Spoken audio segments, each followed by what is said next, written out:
আজ উত্থান একাদশী উপলক্ষে কোচবিহার মদনমোহন ঠাকুর বাড়িতে 4 মাস পর ছোট মদনমোহন ঠাকুরের জাগরণ ও বারাম উৎসবের মধ্য দিয়ে প্রাক রাস উৎসবের সূচনা হয়ে গেল।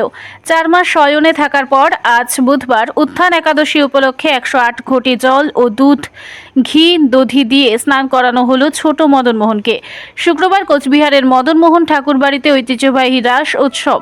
তার আগেই আজ উত্থান একাদশী উপলক্ষে দীর্ঘদিন পর কোচবিহারের ছোট মদনমোহন ঘুম থেকে উঠলেন।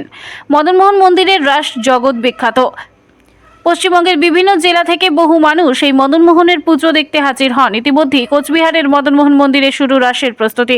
উল্টো রথের পর যখন বড় মদনমোহন বাবা গুঞ্জবাড়িতে মাসির বাড়ি থেকে নিজ মন্দিরে ফিরে আসেন, সেই সময় শয়নে যান ছোট মদনমোহন। 4 মাস ঘুমিয়ে থাকার পর এদিন ঘুম থেকে ওঠেন তিনি। ঘুম থেকে ওঠার পর চলে স্নানের পর্ব। তারপর অনুষ্ঠিত হয় বিশেষ পুজো এবং হোমযজ্ঞ।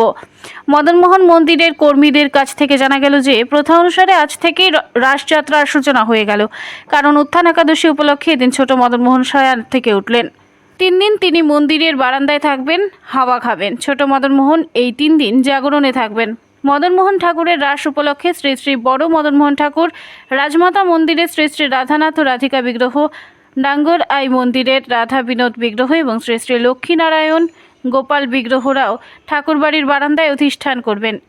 একেই বারাম উৎসব বলা হয়। এরপর রাস পূর্ণিমার সময় ছোট মদনমোহন মন্দিরের ভেতরে চলে যাবেন।